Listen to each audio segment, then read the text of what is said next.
ফের হাইকোর্টে বড় ধাক্কা খেল রাজ্য। এবার 2010-এর পর যারা ওবিসি সার্টিফিকেট পেয়েছেন সব বাতিল। বিচারপতি তপব্রত চক্রবর্তী এবং বিচারপতি রাজাশেখর মান্থার বেঞ্চে চলে শুনানি। আদালতের পর্যবেক্ষণ, 2010-এর পর যে লিস্ট তৈরি হয়েছে তা 1993 সালের আইনের বিরুদ্ধে। অর্থাৎ 2010 সালের পর যারা ওবিসি সার্টিফিকেট পেয়েছে সেই সব সার্টিফিকেট বাতিল ঘোষণা করা হয়েছে, যে কারণে টিএমসি আমলে দেওয়া সব ওবিসি সার্টিফিকেট বাতিল। অর্থাৎ নতুন করে ওবিসির লিস্ট তৈরি করতে হবে। লিস্ট তৈরি করবে West Bengal backward class commission. এরপর নতুন লিস্ট যাবে বিধানসভায়, তারপর তৈরি করতে হবে ফাইনাল লিস্ট। 2010-এর আগে যারা ওবিসি লিস্টে ছিলেন তারা থাকবেন।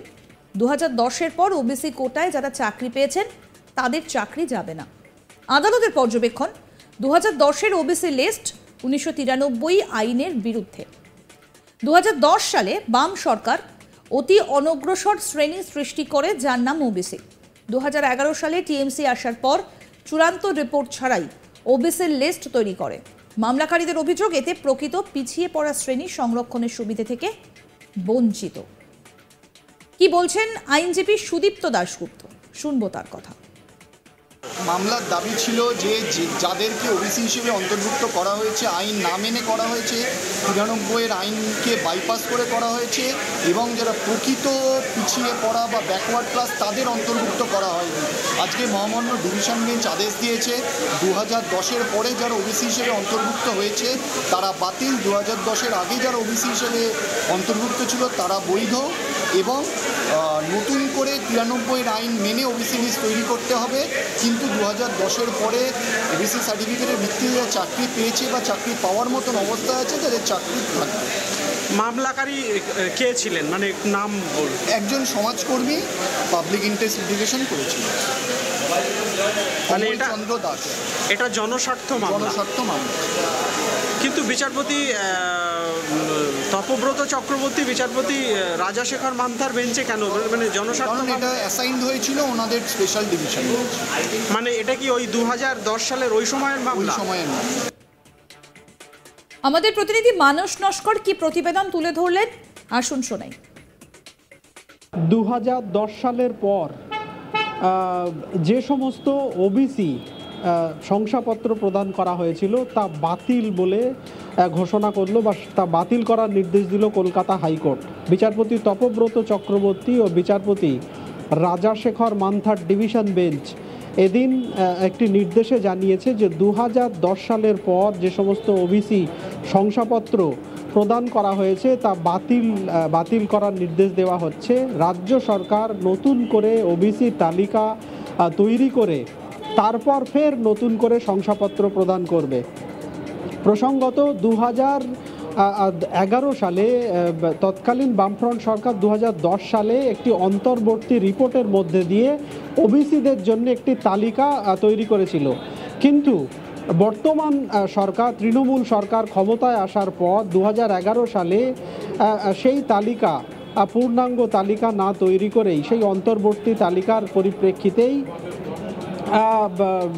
বর্তমান রাজ্য সরকার ওবিসি, কারা ওবিসি হিসেবে বিবেচিত হবে তা ঘোষণা করে এবং 2012 সালে এই মর্মে একটি আইন তৈরি করে, যে আইন ওয়েস্ট বেঙ্গল ব্যাকওয়ার্ড কমিশন 1993 সালের যে আইন রয়েছে সেই আইনের পরিপন্থী বা সেই আইনের বিরোধী বলে আজকে নির্দেশে জানিয়েছে বিচারপতি রাজাশেখর মান্থা ও বিচারপতি তপব্রত চক্রবর্তীর ডিভিশন বেঞ্চ।